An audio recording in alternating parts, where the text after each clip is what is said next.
Les chrétiens catholiques célèbrent ce 15 août l'Assomption, l'enlèvement de la vie terrestre de la Vierge Marie pour entrer dans la vie en Dieu. Le Japon commémore également ce 15 août les 75 ans de sa capitulation lors de la Deuxième Guerre mondiale. Bonsoir, merci de suivre le 19h sur RTI 2. La Vierge Marie n'est pas morte comme tout un chacun, mais entrée directement dans la gloire de Dieu par sa montée au ciel. La communauté catholique célèbre ce 15 août l'Assomption, c'est-à-dire à la fois la mort, la résurrection, l'entrée au paradis et le couronnement de la mère de Jésus-Christ.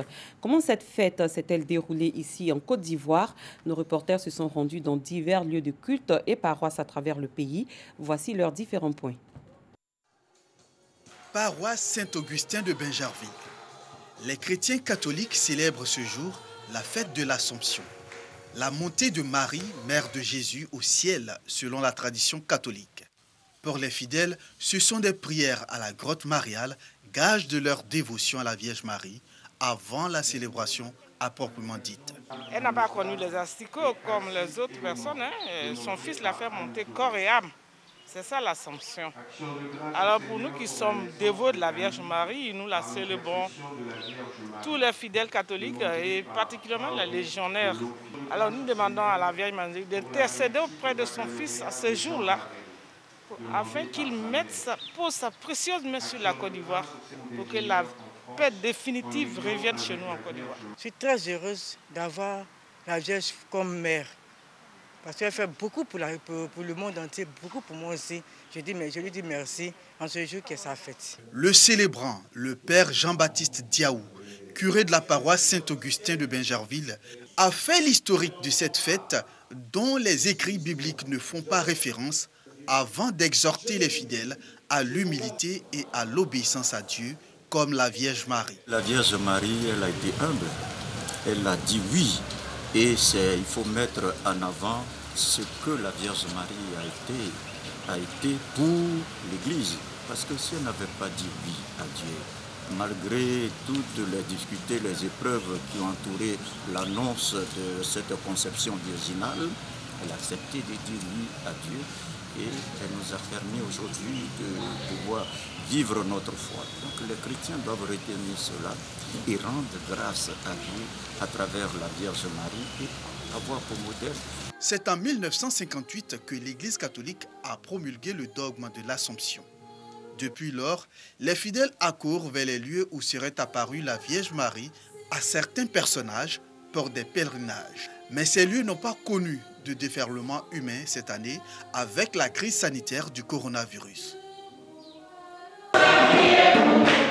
À l'association Notre-Dame de Salut, c'est une tradition de fêter dans la joie et la ferveur l'Assomption de la Vierge Marie. Dans les retraites au petit séminaire de Bingerville, les pèlerins ont vécu les étapes essentielles d'une expérience spirituelle comme dans les sanctuaires de Lourdes. Point n'était besoin d'être physiquement présent ce 15 août en ce haut lieu marial pour méditer l'homélie suscitée par l'évangile tiré du livre de Luc. Son éminence, le cardinal Pietro Parolin, bras droit du pape François, présidait la célébration.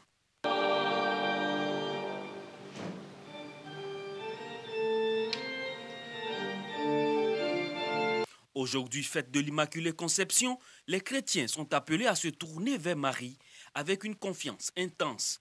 Marie donnée comme signe de consolation et d'espérance. On devait être à Lourdes normalement cette année pour vivre cette grande joie que le Christ par sa mère nous permet. À Lourdes, le message qu'elle donne, c'est d'aller nous laver et boire à la source. Cette source-là même qui nous purifie. Et c'est ce que nous faisons chaque année. Et cette année encore, nous l'avons fait sur place ici, par la grâce de Dieu. C'est la plus belle des fêtes, les fêtes de la Vierge Marie. C'est la fête d'une mère, les enfants qui honorent leur mère. Je sais que dans le calendrier, il y a un moment où les enfants célèbrent leur maman, la fête des mères. Mais la Vierge Marie, c'est la mère des mères. En ce sens que l'Église nous dit que c'est la mère de Dieu. Je suis l'Immaculée Conception, Le thème du 147e pèlerinage à Lourdes rappelle les mots que Bernadette a entendus à la grotte de Massabielle, de la bouche de cette belle dame qui se révélera être Marie. Entre engagement chrétien et désir de servir, l'association Notre-Dame de Salut a eu une pensée pour les malades. Les pèlerins membres ont remercié la Vierge Marie pour ses prières profondes en faveur de tous ceux qui souffrent, affligés, handicapés, personnes en détresse et malades.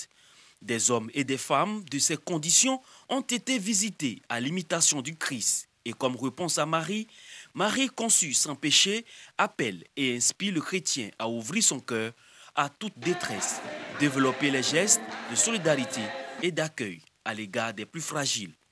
De là-haut, elle intercède pour ses enfants parce qu'elle est la mère de l'humanité. Et c'est l'occasion pour nous aujourd'hui de prier pour nos proches, de prier pour nous-mêmes, de prier surtout pour notre très chère patrie, la Côte d'Ivoire, qui a plus que besoin d'elle. Malades, handicapés, personnes valides, tous témoignent de leur foi et de leur espérance, comme le veut le Seigneur. L'espérance de partager le royaume de Dieu dans une vie de grâce, une vie d'amour.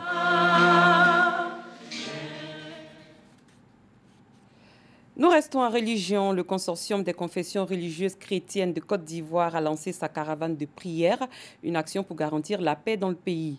La cérémonie s'est tenue ce jeudi à l'hôtel de ville du district d'Abidjan, Dangui.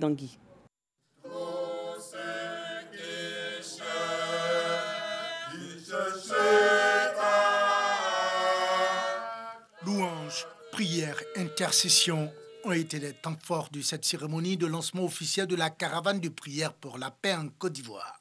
La Côte d'Ivoire a atteint aujourd'hui 60 années de son existence. Nous supposons que 60 années équivaut à un âge de maturité, à un âge où on acquiert la sagesse, où on la transmet à la jeune génération, un âge qui nous permet donc d'être tranquilles, de vivre dans la quiétude, dans la paix, dans la tranquillité. Cette caravane de prière est une initiative du consortium des confessions religieuses chrétiennes de Côte d'Ivoire. Main dans la main, toutes les communautés religieuses ont prié pour les autorités ivoiriennes et surtout pour la paix dans le pays. Que chaque Ivoirien doit chercher son frère, parce que je suis tenu d'avoir à mes côtés mon frère pour qu'on avance ensemble. Je suis tenu d'être le gardien de mon frère et mon frère doit veiller également sur moi. Parce que sans mon frère, je ne peux pas gagner la bataille, je ne peux pas aller loin. Cette caravane de prière, selon les responsables, va sillonner toutes les communes du district d'Abidjan pour parler de paix et de cohésion sociale en Côte d'Ivoire. Un autre lancement a eu lieu, celui du projet Saint-Antonius. Ce programme valorise les compétences de vie et l'éducation financière pour l'autonomisation économique des jeunes. 12 000 jeunes vont donc bénéficier de ce programme sur une période de 3 ans à partir de l'année 2020. C'est une initiative de l'APIF et de l'INADES Formation en collaboration avec le programme Éducation financière du ministère de l'Éducation nationale, de l'enseignement technique et de la formation professionnelle. Direction la commune de Cocody avec Clément Boko. De 2020 à 2023, 12 000 jeunes issus de toutes les couches de la société vont bénéficier d'un programme de formation dénommé Saint-Antonius. À l'initiative de ce projet, Aflatoon International, une organisation qui œuvre à l'amélioration des conditions de vie des jeunes. Il s'agit de donner des compétences et des connaissances nouvelles à nos jeunes, à nos enfants, pour qu'ils puissent désormais avoir un comportement plus responsable face aux questions d'argent. Et qu'ils apprennent à élaborer par exemple des business plans, qu'ils apprennent à monter de petites entreprises, qu'elles soient sociales ou financières, afin d'assurer leur propre autonomisation. Partie prenante à la mise en œuvre du projet, l'Agence de la promotion de l'inclusion financière, APIF, INADES Formation et le programme Éducation financière du ministère de l'Éducation nationale, de l'enseignement technique et de la formation professionnelle. Il s'agit d'éducation financière et nous savons que dans le monde rural, les besoins à la matière sont immenses en termes de connaissances, d'informations. Donc il s'agit pour nous à travers ce projet, d'initier les organisations de communauté à la base, les coopératives, les organisations paysannes à gérer les finances. Nous faisons partie des bénéficiaires à travers nos institutions de formation et d'éducation féminine que nous appelons les IFEF, qui forment des jeunes filles, n'est-ce pas, au métier de la pâtisserie, de la couture, et qui, au sortir de leur formation, ont besoin de s'installer. Et donc, pour nous, c'est un moyen très efficace qui vont leur permettre, ne serait-ce que dès le départ de leur formation, de pouvoir mettre un peu d'argent de côté à l'effet de pouvoir les aider, n'est-ce pas, à se prendre en charge au sortir de leur formation. Saint-Antonius va prendre en compte les jeunes de 14 à 20 ans, étudiants, apprentis en formation professionnelle, les jeunes en situation de vulnérabilité. Dans le domaine de l'éducation, les résultats du baccalauréat session 2020 ont été rendus publics. Récemment, le taux de réussite est de 40% cette année. À Boaké, joie et tristesse étaient au rendez-vous du côté des candidats et c'est ce que nous dit Djeneba Ouattara. Boaké Kafop, une ambiance inhabituelle. Dans la cour de cet établissement, parents, amis, connaissances et candidats attendent avec impatience les résultats du baccalauréat session 2020. Cette année, compte tenu de la crise sanitaire, de nouvelles dispositions sont prises pour la proclamation des résultats. Les élèves reçoivent individuellement et en main propre leur relevé de notes ou attestation de réussite. Dans cette atmosphère chargée d'émotions, les premiers résultats tombent. Pleurs, cris de joie, parades de moto et tristesse sont au rendez-vous. L'an passé, j'ai passé, ça n'a pas marché. Heureusement, cette année, ça a marché. La joie est un peu limitée du fait que mes amis n'ont pas eu. Et moi, personnellement, ça a marché. Deuxième centre visité, le lycée municipal d'Ibo-Sunkalo. Aïcha Koulibaly vient d'obtenir le précieux sésame qui lui ouvre les portes de l'université aux grandes écoles du pays, à la grande joie de son père. Comme elle, Franck, tout découragé, n'a pas cette chance pour l'instant. Une erreur est constatée sur son relevé de notes. La récompense d'abord c'est pour elle et ensuite pour moi. Je suis fier. J'ai eu 174 points et ils m'ont mis absent en EPS. Or, s'il y a eu au moins plus en EPS, il peut repêcher. Il devait faire une réclamation. Dans cet établissement, le taux de réussite s'élève pour les séries A1, A2 et D, successivement à 42,5%, 48,6% et 44,4%. Des taux insatisfaisants pour les responsables du centre. Je ne suis pas entièrement satisfait, mais j'aurais bien voulu que tous mes enfants soient admis. Et moi, mon message pour eux, c'est de leur demander d'étudier, de travailler correctement, de croire en leurs possibilités, de croire en leurs chances. Le bac, c'est un examen très sérieux parce que c'est ce diplôme qui ouvre les portes de l'université. Cette année, le taux de réussite national est de 40,08% contre 41,23% en 2019. Parlons développement. La sous-préfecture de Morocco, dans le département de Tiassalé, va bientôt bénéficier d'une usine de transformation de manioc. La pose de la première pierre de cette infrastructure a eu lieu samedi dernier en présence des élus, cadres et autorités administratives de l'Agné-Bitiassa. Kassoum Diarasouba, Jean-Marc Djadji. Par ce geste, Pierre Oungou Demba, président du conseil régional de l'Agné-Bitiassa, concrétise ainsi la construction de l'usine de transformation de manioc de Morocco. Une sous-préfecture dans le département de Tiassalé. Une réalisation qui tient d'une promesse du président du conseil régional à cette circonscription administrative. Objectif, permettre à cette localité à forte production de produits vivriers de prendre son envol dans le développement. C'est ici que tout part. Et Morocco a besoin de jouer tout son rôle. Un rôle important dans notre région et en Côte d'Ivoire. Pour que nous puissions jouer ce rôle, il faut que l'OPA puisse avoir les commodités nécessaires pour que cette vision, cette grande vision que nous avons ensemble puisse être voie du jour. Outre la pose de la première pierre, le centre de santé de la sous-préfecture reçoit les clés de son ambulance et plusieurs autres chantiers en cours de réalisation visités. Des actions de développement qui acquièrent l'adhésion des cadres, élus et autorités administratives. Je voudrais vous remercier pour tout ce que vous faites. Pour l'Agné-Bitiassa, il est important que tout ce travail qui est en train d'être fait, nous puissions en prendre soin.